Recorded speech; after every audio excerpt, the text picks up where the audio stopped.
नमस्कार, कृषि जागरण में आप सभी का स्वागत है। मैं हूं आपके साथ रूबी चक्रवर्ती और आज के क्विज कंपटीशन के सवाल के लिए हमारे साथ आखिरी तक बने रहे। बढ़ेंगे हेडलाइंस की ओर।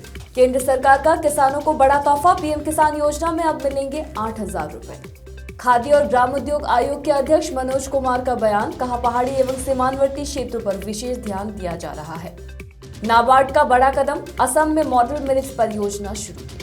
केरल में 4 दिवसीय अंतर्राष्ट्रीय सम्मेलन का आयोजन, राज्यपाल आरिफ मोहम्मद खान ने किया उद्घाटन।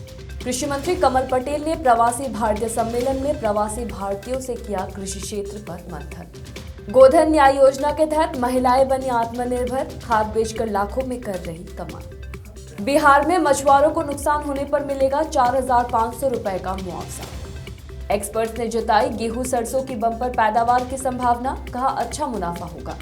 छत्तीसगढ़ के किसानों के लिए खुशखबरी, धान बेचने पर अब 48 घंटे के अंदर ही खाते में आ जाएंगे पैसे। दिल्ली में घने कोहरे एवं शीतलहर का खतरा, कुछ राज्यों को लेकर चेतावनी जारी।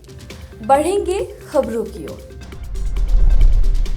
देश के आगामी बजट 2023 से किसानों के लिए अच्छी खबर आ रही है। 1 फरवरी 2023 को देश की वित्त मंत्री निर्मला सीतारमण वित्त वर्ष 2022 और 24 के लिए बजट पेश करेगी। टैक्स पेयर से लेकर किसानों के लिए ये बजट काफी अहम माना जा रहा है, क्योंकि साल 2024 में देश के आम चुनाव होने हैं। ऐसे में सरकार इन दो वर्गों को जरूर भुनाना चाहेगी। सूत्रों के मुताबिक इस बार केंद्र सरकार बजट में किसानों को बड़ा तोहफा दे सकती है। वित्त मंत्री किसानों के लिए पीएम किसान सम्मान निधि योजना की राशि बढ़ाने का ऐलान कर सकती है। पीएम किसान सम्मान निधि योजना में मिलने वाली सालाना 6,000 रुपए की राशि को बढ़ाया जा सकता है। एग्रीकल्चर मिनिस्ट्री से जुड़े सूत्र ने बताया है कि किसानों को दी जाने वाली राशि को अब 3 के बजाय 4 भाग में बांटा जा सकता है। इसमें हर तिमाही पर उन्हें 2,000 रुपए की किस्त दी जा सकती है। मौजूदा व्यवस्था में 4 महीने के अंतराल पर ये किस्त जारी की जाती है। इस हिसाब से किसानों को हर 3 महीने पर 2,000 रुपए मिलेंगे, मतलब उन्हें कुल सालाना 8,000 रुपए दी जा सकते हैं। इससे पहले एग्री एक्सपर्ट्स और एसबीआई इको रैप रिपोर्ट में भी किसानों के लिए राशि बढ़ाने की बातें की जा चुकी है। देश के पूर्वोत्तर इलाकों में शुरू की गई विभिन्न योजनाओं के अंतर्गत अगरतला में कई कार्यक्रमों की शुरुआत की गई है। इसके साथ साथ स्फूर्ति योजना के तहत पश्चिम त्रिपुरा बांस चटाई क्लस्टर और नए केवीआईसी भवन का उद्घाटन भी किया गया है।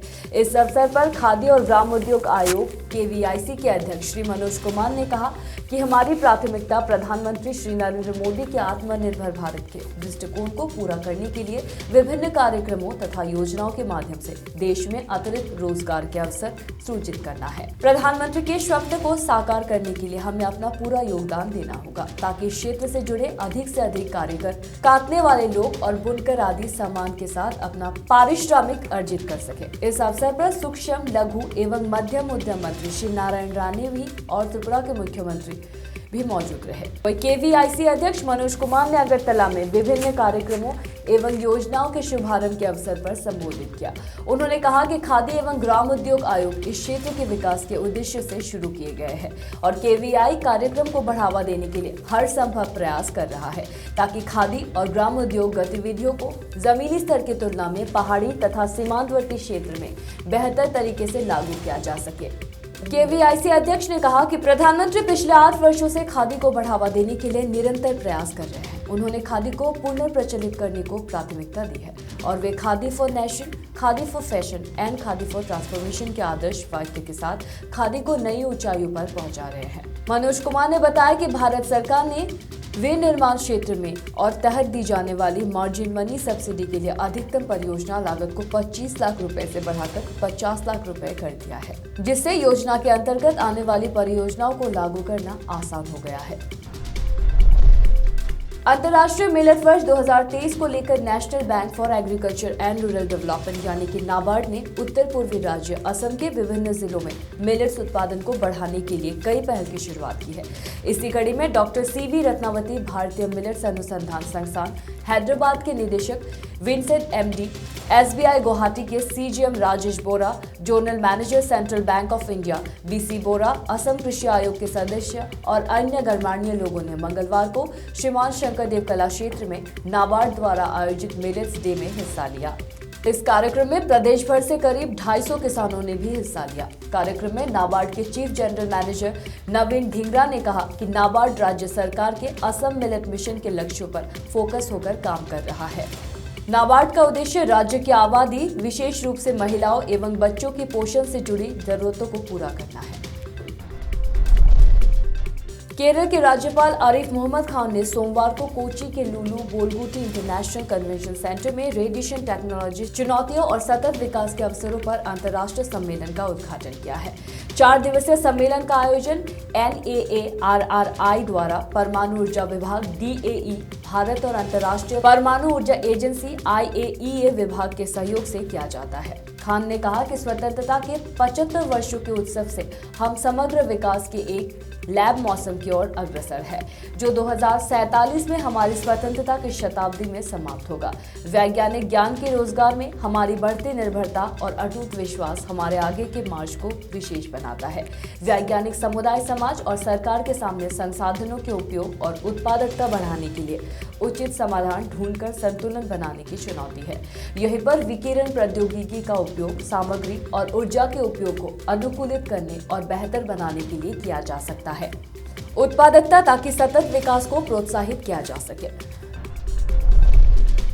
इंदौर में चल रहे 17वें प्रवासी भारतीय सम्मेलन के अंतिम दिन कृषि मंत्री एवं किसान नेता कमल पटेल ने सम्मेलन में आए प्रवासी भारतीयों से कृषि क्षेत्र में विकास की संभावनाओं को लेकर मंथन किया।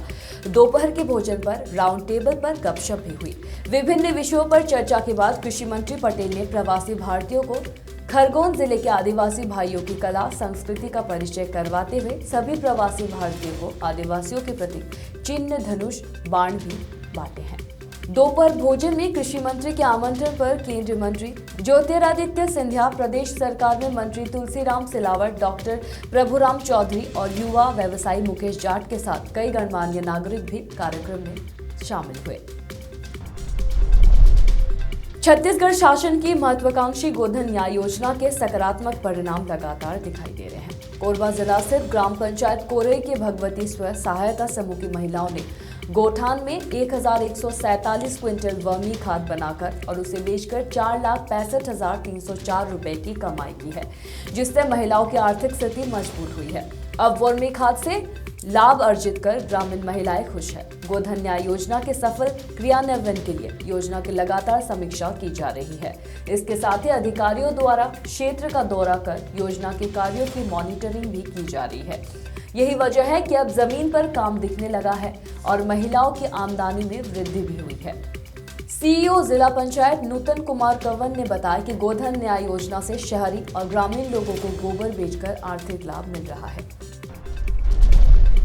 किसानों को फसल नुकसान का मुआवजा देने के लिए सरकार की ओर PM फसल बीमा चला रखी है, लेकिन मछली पालक किसानों के नुकसान के लिए ऐसी कोई बीमा योजना नहीं चलाई गई है, जिससे मछली पालन करने वाले किसानों को नुकसान होने पर इससे राहत मिल सके। इस बात को ध्यान में रखते हुए बिहार सरकार की ओर से राज्य के मछली पालक किसान यानी कि मछुआरों के लिए राहत सह बचत योजना नाम से योजना चलाई जा रही है।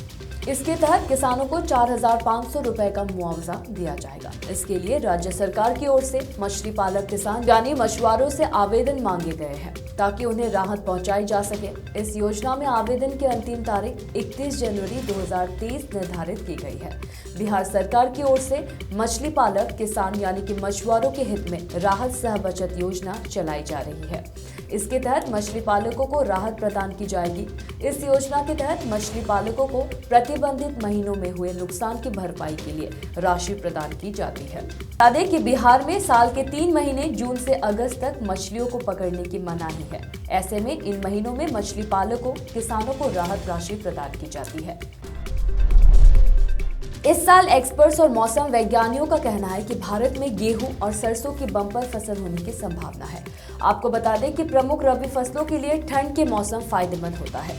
सर्दियों की मजबूत फसलें देश के वार्षिक खाद्य उत्पादन का आधा हिस्सा है। इससे फूड इन्फ्लेशन को कम करने और 1 साल बाद चावल और गेहूं के स्टॉक को फिर भरने में मदद करेगी। साल 2022 में मौसम ठीक न होने के कारण फसलों पर असर पड़ा था और रिपोर्ट के मुताबिक पंजाब, मध्य प्रदेश, हरियाणा और उत्तर प्रदेश जैसे प्रमुख गेहूं उत्पादक राज्यों में ठंड का प्रकोप देखा जा रहा है। जिससे न केवल गेहूं बल्कि जौ और जवार, दालों और तिलहन जैसे मोटे अनाजों की पैदावार बढ़ाने में मदद मिलेगी। छत्तीसगढ़ के किसानों के लिए खुशखबरी है। अब उन्हें क्रय केंद्र पर धान बेचने के बाद रुपए के लिए ज्यादा दिन तक इंतजार नहीं करना पड़ेगा। 48 घंटे के अंदर ही उनके खाते में पैसे आ जाएंगे। दरअसल विशेष सचिव सहकारिता हिमशिखर गुप्ता और पंजीयक सहकारी संस्थाएं नरेंद्र कुमार दुग्गा ने रायपुर स्थित एपेक्स बैंक मुख्यालय में सहकारिता विभाग की योजनाओं की समीक्षा की। इस दौरान उन्होंने बैठक में उपस्थित अधिकारियों को धान खरीदी के 48 घंटे के भीतर ही किसानों के धान की राशि का भुगतान करने के निर्देश दिए हैं। उन्होंने कहा कि प्रदेश में सहकारी बैंकों की शाखाओं में 31 मार्च तक 115 एटीएम लगाने का लक्ष्य है। नाबार्ड सहायता अंतर्गत और आरडीएफ योजना से 725 गोदाम निर्माण की स्वीकृति दी गई है। उन्होंने कहा कि बैठक में धान खरीदी की समीक्षा में पाया कि छत्तीसगढ़ में 2616 धान उपार्जन केंद्र के माध्यम से अब तक 99 लाख मीट्रिक टन धान की खरीदी की गई है। वहीं अब तक 17,772 करोड़ रुपए का भुगतान किसानों के बैंक खाते में किया जा चुका है। ऋण के विरुद्ध वसूली की समीक्षा में बताया गया है कि 5,673 करोड़ रुपए की मांग के विरुद्ध 4,580 करोड़ रुपए की वसूली हो चुकी है, जो कि 80% है। देश भर के कई राज्यों में नए साल के पहले ही दिन से ही कड़ाके की ठंड पड़ रही है, जिसके चलते आम लोगों को कई तरह की दिक्कतों का सामना करना पड़ रहा है। इस भयंकर सर्दी के चलते कई शहरों से लोगों की मौत की भी खबर सामने आ रही है। ऐसे में मौसम विभाग ने कई शहरों के लिए शीतलहर और घने कोहरे को लेकर अलर्ट भी जारी किया है, ताकि लोग सुरक्षित रह सके। जहां लोगों को कड़ाके की ठंड में राहत का इंतजार है, वहीं देखा जाए तो दिल्ली एनसीआर में सर्दी आए दिन बढ़ती ही जा रही है। इसी कड़ी में दिल्ली के कई इलाकों में सर्दी के नए रिकॉर्ड दर्ज किए जा रहे हैं। दिल्ली में सुबह और शाम के समय घने कोहरे एवं शीतलहर का खतरा अभी भी बना हुआ है। मौसम विभाग की माने तो दिल्ली में न्यूनतम तापमान 6 डिग्री सेल्सियस और अधिकतम तापमान 18 डिग्री सेल्सियस तक रहने की संभावना जताई जा रही है। आपकी जानकारी के लिए बता दें कि दिल्ली सरकार ने कड़ाके की ठंड को देखते हुए बच्चों की सुरक्षा को लेकर स्कूलों की शीतकालीन अवकाश यानी छुट्टी की समय सीमा 15 जनवरी 2023 तक तय करने का फैसला लिया है। मौसम विभाग के मुताबिक पंजाब, हरियाणा, उत्तर प्रदेश और जम्मू कश्मीर के कई हिस्सों में हल्की बारिश होने की संभावना जताई गई है। इसके साथ ही कई शहरों को लेकर आईएमडी ने चेतावनी भी जारी की है। और आज एफटीबी ऑर्गेनिक के क्विज कंपटीशन में आपके लिए सवाल है कि बर्ड फ्लू का दूसरा नाम क्या है। और आपके ऑप्शंस हैं number 1 foul pox, number 2 AH1AN1 flu, number 3 poultry flu, number 4 ऊपर के सभी। तो देर किस बात की है, फटाफट से मैं इसका जवाब कमेंट करके जरूर बताएं और जीते एफटीबी ऑर्गेनिक के डिस्काउंट कूपन्स और ढेरों इनाम। फिलहाल कृषि जागरण में मेरे साथ इतना ही। खबरों का सिलसिला जारी रहेगा। देखते रहिए कृषि जागरण। धन्यवाद।